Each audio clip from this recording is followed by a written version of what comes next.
Vous êtes très nombreux et ça nous fait plaisir à moi et Julien. Bonjour Julien.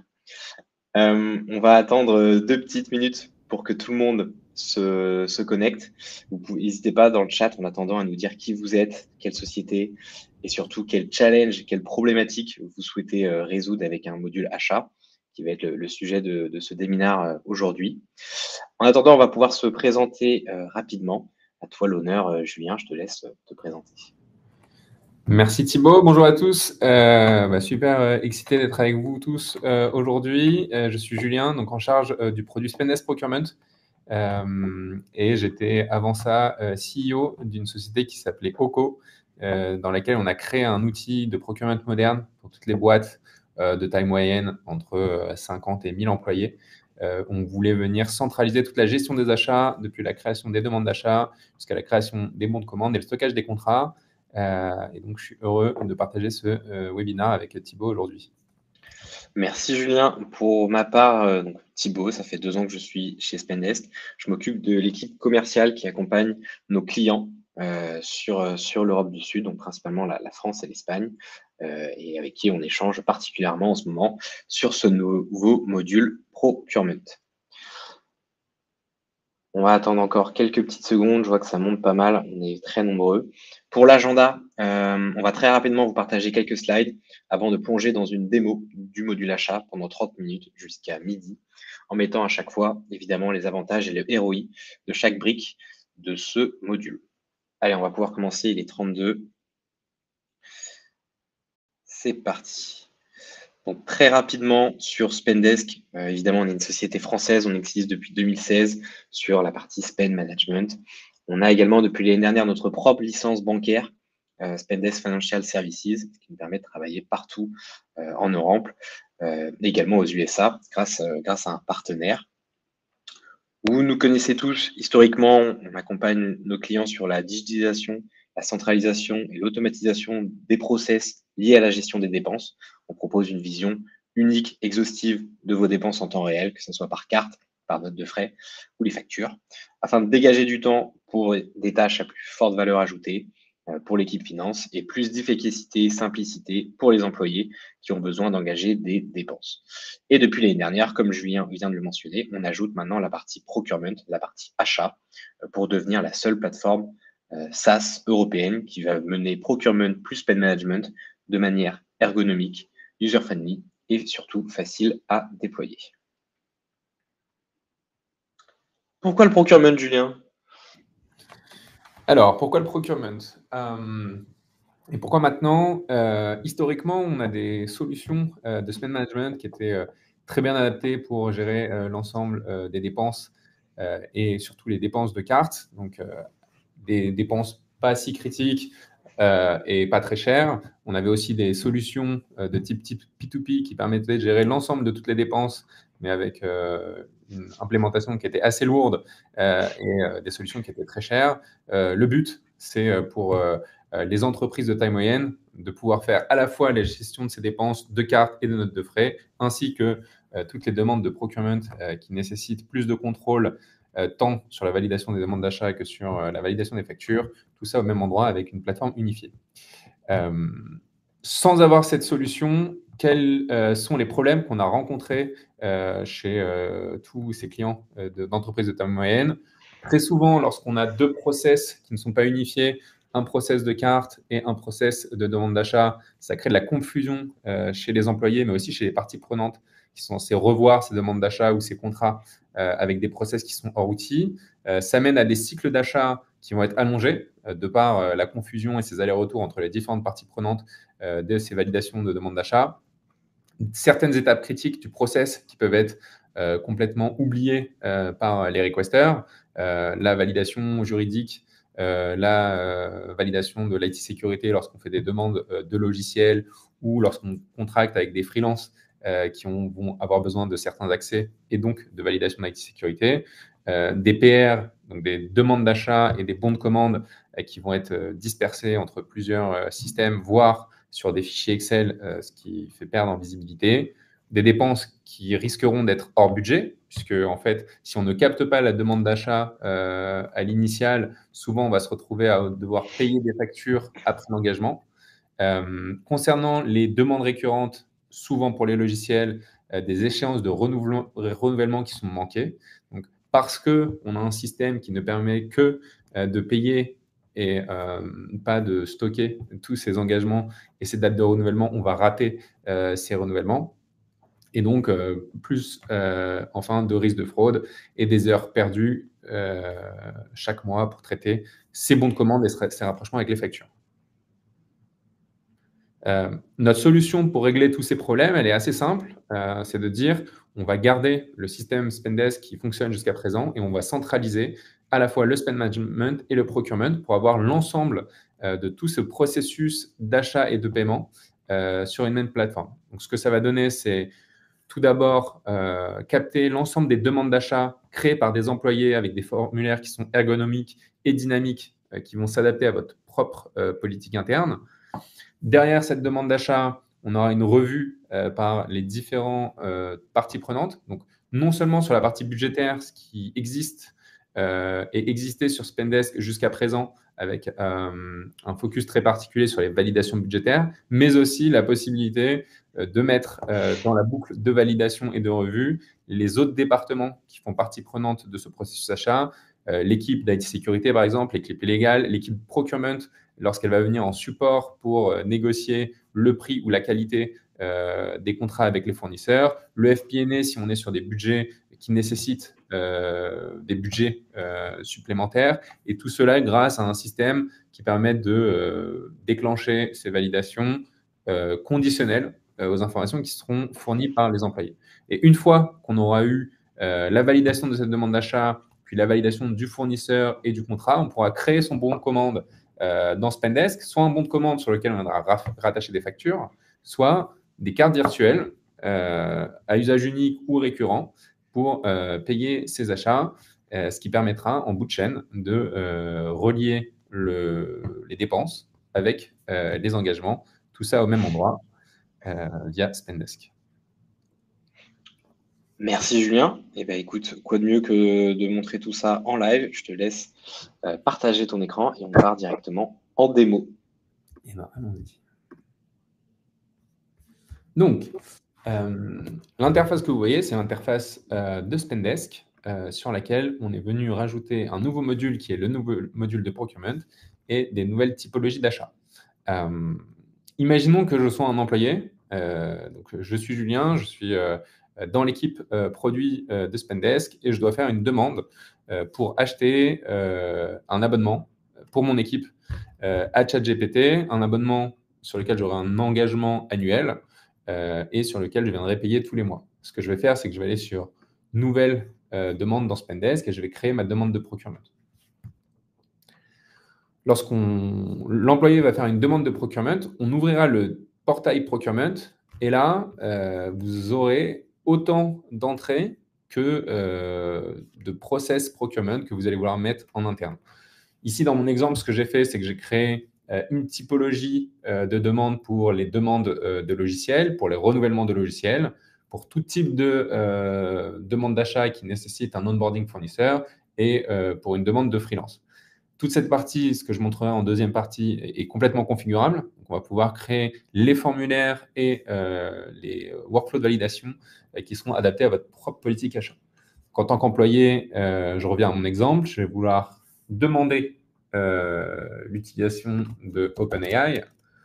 Il existe déjà dans ma base, donc je vais le sélectionner. S'il n'existait pas dans ma base, j'aurais pu faire une demande de nouveaux fournisseurs et on aurait eu des flots d'approbation supplémentaires. Julien, je te coupe 20 petites secondes. Est-ce que tu peux zoomer un peu ou pas sur ton... Oui, bien sûr. C'est un peu loin là. Parfait. C'est mieux? Merci. Ouais, nickel, merci. Parfait. Donc là, je vais choisir l'entité sur laquelle je vais vouloir payer en fin de compte lorsque j'aurai validé ma demande d'achat. Ma currency. Donc là, on va mettre le montant, la description. J'ai besoin d'un logiciel d'AI pour l'équipe produit. Je vais mettre une date de début d'engagement et une date de fin d'engagement. Donc, je vais la mettre pour 1 an. Puis ensuite, je vais renseigner mes analytiques. Donc, quel centre de coût sera impacté par cette demande? Quelle catégorie d'achat sera impactée par cette demande? Donc ça, ce sont les analytics Spendesk qui permettent de visualiser et de monitorer les budgets dans un deuxième temps. Donc là, ensuite, j'aurai une question qui me demande par quel moyen je vais payer. Est-ce que c'est via une facture sur laquelle j'aurai un transfert ou est-ce que c'est par une création de carte dans Spendesk? Ici, je vais choisir une facture sur laquelle je vais mettre une fréquence mensuelle et des termes de paiement à 30 jours. Et ensuite, ça, c'est une page personnalisable que j'ai ajoutée en plus des informations standards qui seront nécessaires pour, par exemple, l'équipe légale que je montrerai dans le workflow. Donc, si on demande est-ce qu'on a besoin de signer un contrat pour cet achat, je vais répondre oui. Et est-ce que nous allons partager des informations sensibles, ce qui permettra de déclencher ou non l'équipe de sécurité IT dans le workflow de procurement. Ici, je vais mettre oui aussi. Ici, est-ce que je veux rajouter des informations supplémentaires? J'en rajoute pas. Et donc, à la fin de ce workflow, j'ai la possibilité d'attacher un document qui représentera l'order form ou le contrat. Je vais en mettre un. Et en tant qu'employé, j'ai été guidé sur l'ensemble du flow, sur l'ensemble des informations que je dois fournir pour ma demande d'achat. OK, j'ai une petite erreur. C'est pas grave. Je vais aller directement sur la page de mes requests. Alors, hop. Donc, une fois qu'une demande est créée, je vais aller ici. Voilà ce que le requester va voir. Il va voir sa request créée et il va voir un workflow qui a été généré à partir de cette demande d'achat. Donc, je te coupe, Julien, rapidement, juste pour finir sur la partie demande d'achat, la partie purchase request, qui a un avantage énorme dans tous les clients avec lesquels on déploie. C'est premièrement la réduction des achats non planifiés et non essentiels. C'est-à-dire que vous avez ce premier filtre qui vous permet de dire, voilà, cette demande d'achat, elle n'est pas nécessaire, on n'en a pas besoin en ce moment, et donc de réduire vos dépenses indirectes par ce biais-là. Ça permet aussi d'avoir une meilleure négociation des prix et des conditions de paiement qu'on oublie très souvent et qui sont jamais challengées par les équipes qui font ce type d'achat. Donc, avoir cette demande en amont, ça vous permet d'influer sur les prix et les conditions de paiement. Et bien évidemment, comme tu l'as dit, le fait d'avoir de la visibilité en amont de la dépense et de ne pas juste payer une facture parce qu'elle vient d'arriver sur le bureau. Donc ça, c'est du ROI qu'on voit tout le temps sur les clients avec lesquels on déploie sur cette première brique de demande d'achat. Merci Thibaut. Donc, pour revenir à notre demande d'achat, une fois que le requester a créé sa demande d'achat, il va avoir accès à cette page. Cette page, c'est l'Appro Workflow sur lequel il va pouvoir voir en temps réel les approbations des différents approuveurs. Il va pouvoir avoir accès aux documents qui ont été stockés pour cette demande d'achat. Il va pouvoir voir les informations principales de cette demande d'achat et les détails fournisseurs qui vont être fournis au cours de cet achat. Si je reviens sur l'aspect workflow, ici, encore une fois, c'est configurable et je vais le monter dans un deuxième temps. Et donc, vu que je suis administrateur, je vais montrer comment ça se passe sur l'Appro Workflow. Donc ici, ce qu'on a fait, c'est que l'Appro Workflow est le suivant. On a le manager du requester qui va devoir valider cette demande d'achat, puis le responsable de centre de coût. Une fois que ces deux personnes ont validé, on passera à l'étape 2 sur laquelle il y aura une IT review, puis une finance review, puis à la fin, on pourra créer son bon de commande et stocker son contrat. Donc, je vais le faire en accéléré. Ici, on voit que le manager va voir le budget alloué à son centre de coût et à sa catégorie d'achat. Il va pouvoir voir ce qui est requis, ce qui est déjà commité et ce qui est déjà utilisé dans son budget avant de pouvoir valider cet achat. Je vais passer rapidement sur les approbations pour aller sur la finalisation de cette demande d'achat. Donc, une fois qu'on aura eu toute l'approbation, la dernière étape, ce sera de finaliser la création du bon de commande. Donc, dans ce bon de commande, on viendra récupérer l'ensemble des informations de la demande d'achat et on pourra donner plus de détails sur la création de ce bon de commande. Donc, on sera capable de, par exemple, Ici, j'ai une demande d'achat pour 10 000 euros. On sera capable de la séparer en ligne article si on a besoin de plus de détails. On viendra préciser ici le montant hors taxe. C'est celui-ci qui viendra imputer les budgets après la création du bon de commande. Et on viendra mettre à jour les analytiques s'il y a plus d'analytiques nécessaires pour la comptabilité. Donc, si par exemple, vous avez des codes projet ou des codes de GL Account que vous voulez faire remplir sur le bon de commande, c'est au moment de la finalisation de ce bon de commande qu'on viendra remplir ces codes analytiques. Et donc là, je vais pouvoir créer mon bon de commande dans Spendesk. Donc ici, on a validé la demande d'achat, on a créé ce bon de commande et sur ce bon de commande, on viendra rattacher les factures dans un deuxième temps. Donc, je viendrai sur ce flow-là juste après et la finalisation de cette demande d'achat se fait par le stockage du contrat. Donc, si on a récupéré un contrat, ce qu'on va pouvoir faire, c'est stocker ce contrat avec un nom.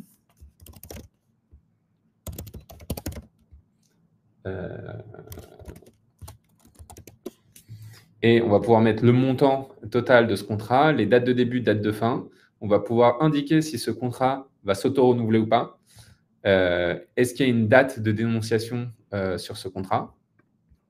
Et on va pouvoir mettre des dates d'alerting.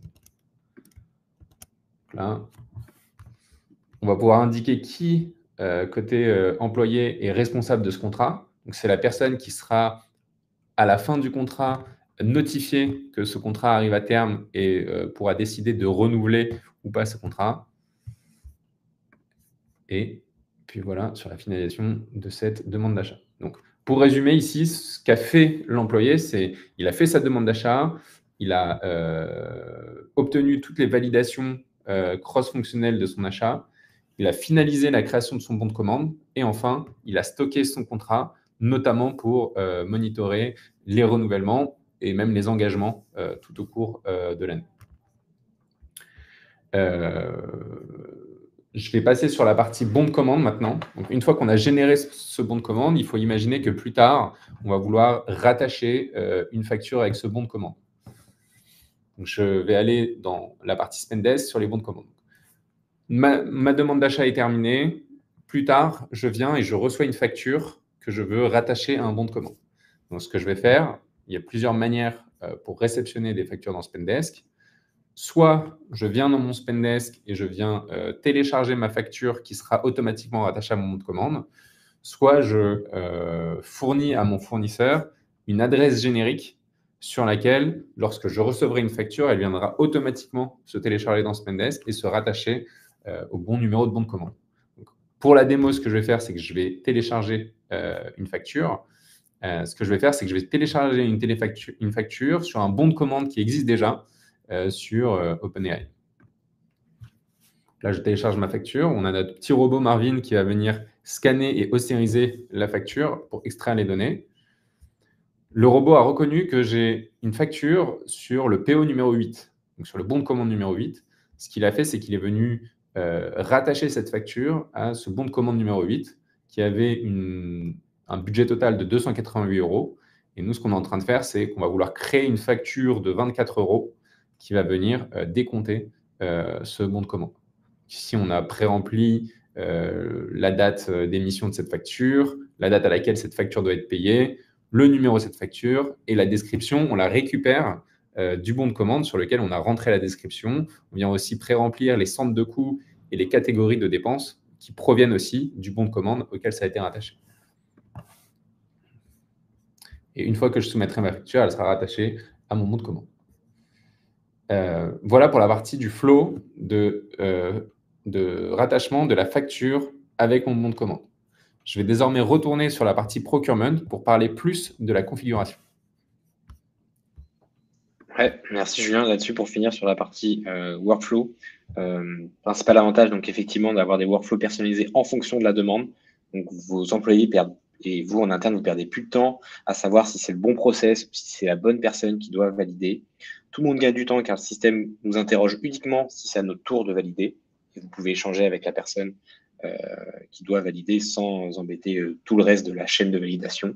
Et vous n'avez plus de perte de temps d'aller-retour par email pour savoir si une demande est validée ou non, ce qui, de ce qu'on constate, ralentit énormément les demandes d'achat.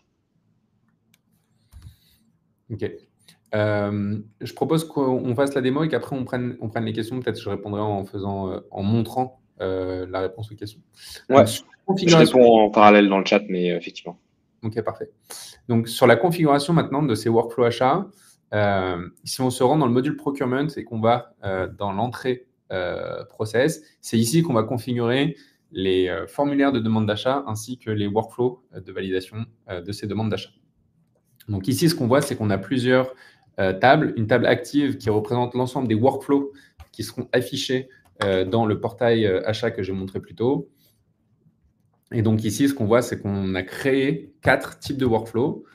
Un workflow pour les demandes d'achat de logiciels, un workflow pour les renouvellements de ces logiciels, un workflow pour les achats qui demandent un onboarding fournisseur et un workflow pour les demandes d'achat qui concernent un freelance. Donc ici, quand je rentre dans un workflow, ce qu'on va pouvoir configurer, c'est le titre de ce workflow, la description pour aider le requester, et on va pouvoir configurer ce request form, donc qui est le formulaire personnalisable pour ce workflow en particulier.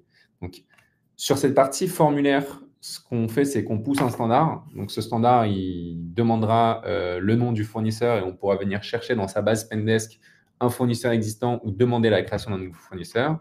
On va devoir fournir les détails d'achat. Donc, quelle est l'entité Spendesk concernée? Parce que dans Spendesk, on peut avoir plusieurs entités sur lesquelles on peut faire des paiements.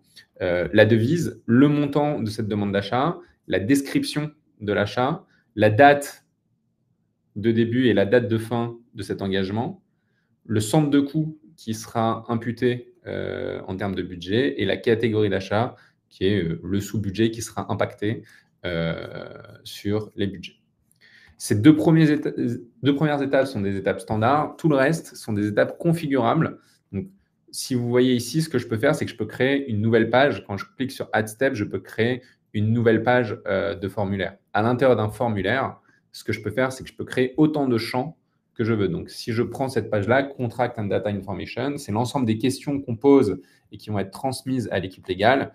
Ici, j'ai créé une question qui dit « Avons-nous besoin d'un nouveau contrat pour cet achat ?» Je peux y mettre un nom à ce champ, je peux mettre une description et je peux mettre un ensemble d'options. Je peux aussi décider si ce champ est obligatoire ou optionnel. Et sur un champ, si je veux guider complètement le demandeur, je peux rajouter des questions, donc, des conditions. Pardon. Donc, par exemple, si je retourne ici dans mes Payment Information, j'ai deux payment méthodes qui sont possibles, facture ou carte. Et ici, les payment terms, je ne les afficherai que si la payment méthode est invoice. Donc vraiment, je peux avoir ce formulaire qui est à la fois personnalisable et dynamique en fonction des réponses du demandeur. Donc ça, c'est complètement à votre main. Le but, c'est que ce soit facile à implémenter et à pouvoir créer vos propres formulaires d'achat. Sur la partie workflow maintenant, on a à peu près le même système, c'est-à-dire qu'on pousse un standard, mais tout est personnalisable. Ici, on a créé un workflow qui est représentatif d'un process de procurement standard pour une entreprise de taille moyenne. Donc, une validation budgétaire dans laquelle on demandera systématiquement l'aval du manager du requester. Une validation budgétaire sur laquelle on demandera l'aval du responsable de centre de coût uniquement si le montant est supérieur à 10 000 €. Et ici, si je rentre dans cette configuration, vous avez la main pour configurer les conditions qui font déclencher ou pas une étape d'approval.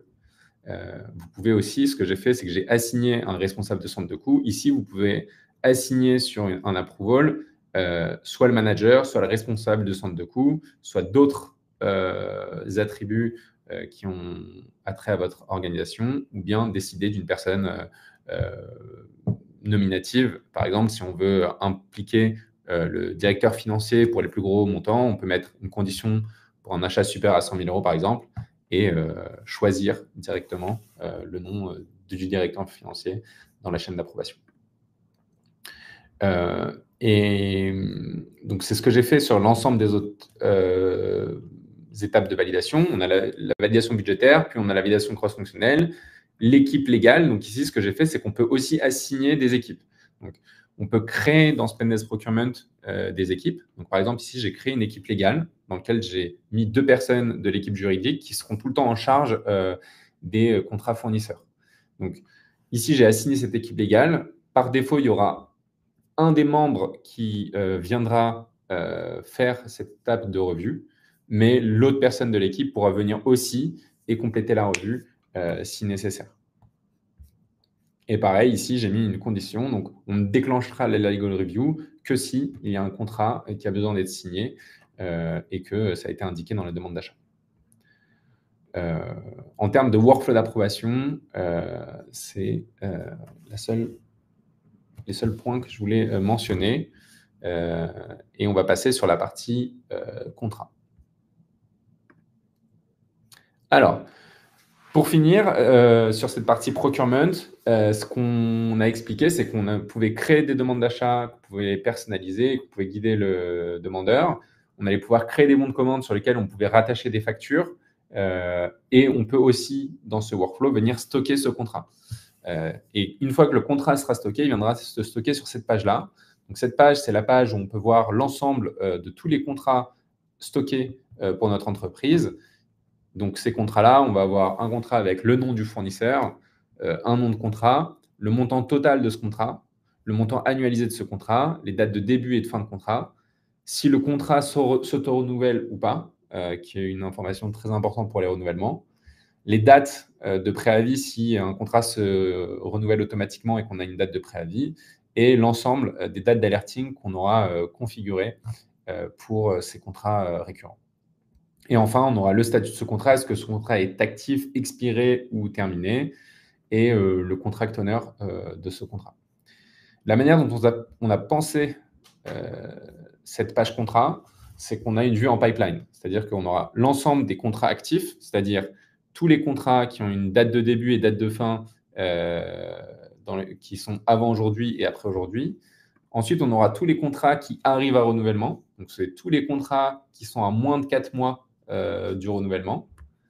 Sur ces contrats-là, on pourra venir créer directement, en cliquant sur Create a Renewal Request, une nouvelle demande d'achat qui viendra renouveler ce contrat. Et une fois que ce contrat sera en cours de renouvellement, on pourra monitorer l'ensemble des contrats qui sont en cours de renouvellement dans le table Renewal in Progress. Et enfin, une fois qu'on aura terminé de renouveler via une demande d'achat ce contrat, on aura un nouveau contrat actif et l'ancien contrat passera en archivé. Voilà. L'ensemble de toutes les données sont exportables, que ce soit les données de contrat, les données de demande d'achat et les données de bon de commande, pour pouvoir faire de l'analyse un peu plus poussée sur l'ensemble de ces données. Et voilà pour la partie contrat. Yes, là-dessus, pareil, autre piste de ROI très importante qu'on voit souvent. Ça nous permet d'éviter les renouvellements tacites avec des augmentations de tarifs, tout simplement parce que la personne a laissé le contrat dans sa boîte mail, la personne a quitté l'entreprise, il n'y a pas eu de suivi. Et donc, on se retrouve renouvelé avec un outil dont on a besoin.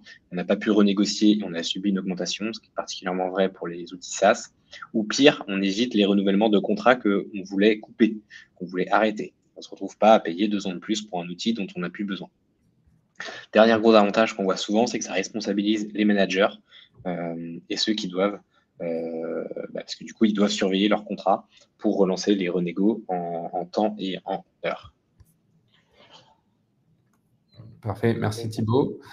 Et avant de passer aux questions, je voulais mentionner la fonctionnalité qui permet d'onboarder les fournisseurs via un portail fournisseur. Donc, je retourne sur ma partie configuration.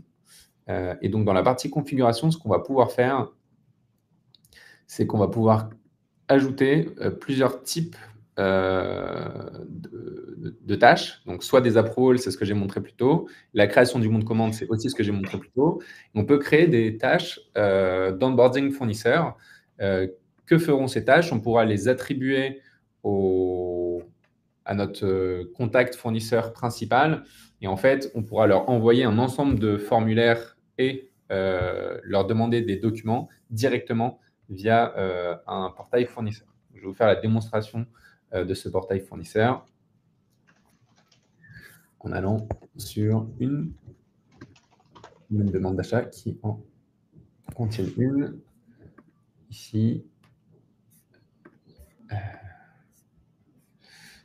Et donc, hop, hop.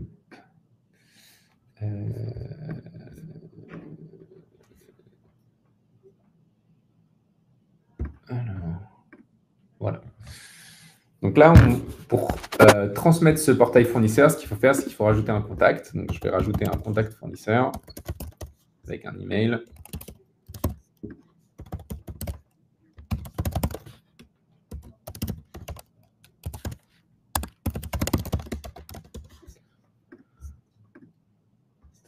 Et une fois que je vais transmettre ce portail fournisseur, alors, je vais tout de suite.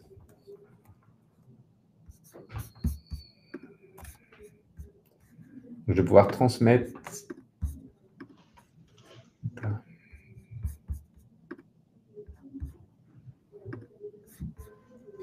Alors.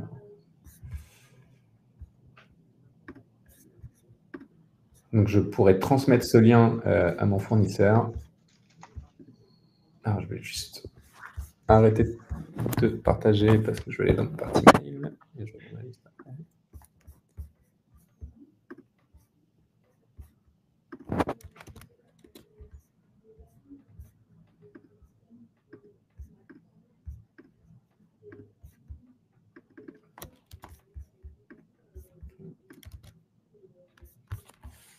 Ok, je repartage.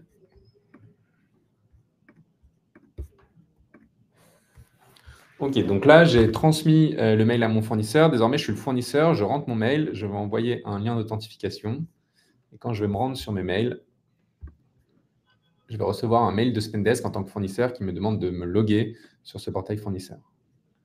Je vais pouvoir voir que j'ai une demande de l'entreprise qui s'appelle Oco4Demo. Et là, du coup, je vais pouvoir accéder au formulaire. Je pourrais remplir ce formulaire et le soumettre à l'entreprise avec laquelle je vais contracter, qui le verra directement dans son workflow.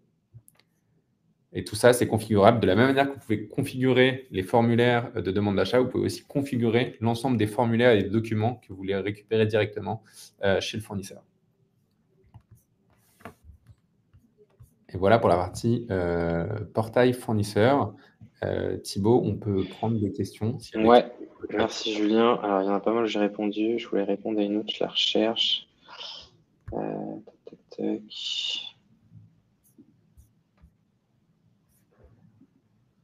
Alors, il y a Camille, comment formaliser la demande d'achat en proposant plusieurs devis et pour comparer les prix et le détail, permettre une validation éclairée des managers. Donc, sur cette partie-là, à la fois dans la purchase request, la personne peut soumettre différents documents, obligatoires ou optionnels. Donc, si elle a déjà fait son travail de benchmark et qu'elle a plusieurs devis, elle peut les soumettre. Ensuite, les équipes chargées de la validation ou chargées de challenger si elle a choisi le bon prix ou qu'elle a bien négocié, dans le workflow de validation, verront les différents documents que la personne a soumise. Et si ce n'est pas suffisant, peuvent la relancer pour avoir plus d'éléments.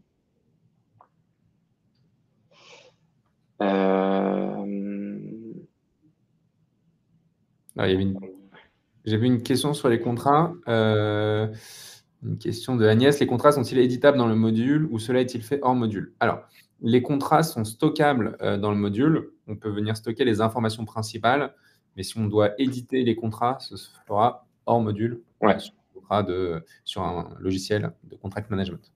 On a des questions sur hors taxe et TTC. Bonjour, pourquoi les demandes d'achat sont faites en TTC lors de la saisie? D'un point de vue finance, controlling, budget, on raisonne en hors taxe et c'est perturbant de devoir valider en TTC. Et une solution existe pour déléguer en cas d'absence d'un valideur. On a deux questions en une, mais... Ok. Alors, la première question, lorsqu'on a créé ce module d'achat, on avait un focus principal sur les demandeurs qui ne connaissaient que le montant TTC. On est en train d'inclure dans ces demandes d'achat la possibilité de le rentrer aussi en hors taxe. Donc ça devrait être disponible dans les prochains jours. C'est déjà en fin de développement. Donc désormais, dans les demandes d'achat, on pourra saisir à la fois le montant avec taxe et sans taxe, notamment parce que pour les approbateurs, c'est le montant hors taxe qui fait souvent foi. Sur la deuxième partie, qui était la question sur les délégations, je veux bien que tu répètes la question, Thibaut. Je l'ai perdu. Mais c'était la possibilité de déléguer en cas d'absence, quoi. Alors, oui. Alors, sur le workflow d'approbation, lorsqu'on assigne un valideur, la personne qui est super admin côté procurement peut venir réassigner cette tâche d'approbation à une autre personne. Ça, c'est la première manière de gérer les délégations.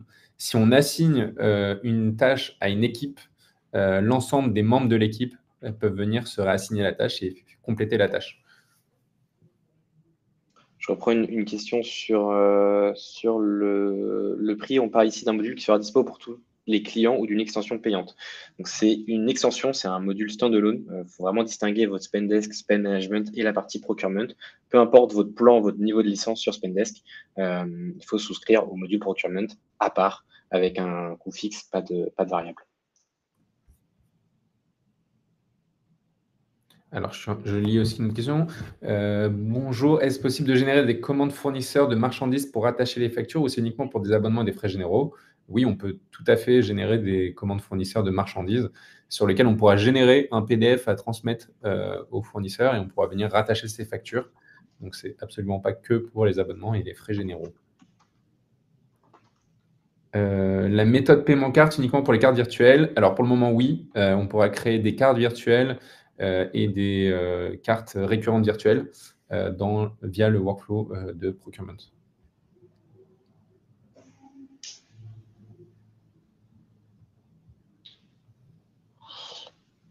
J'en cherche d'autres auxquels je n'ai pas déjà répondu.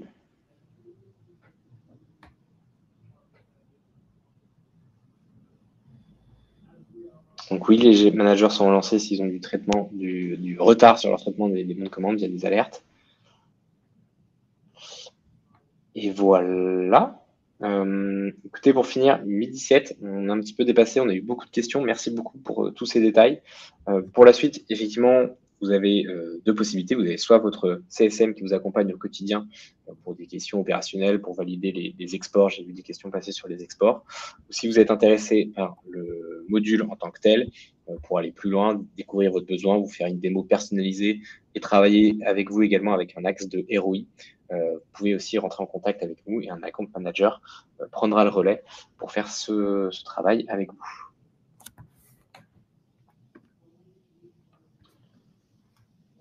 Voilà, merci à tous pour votre participation. Merci Julien.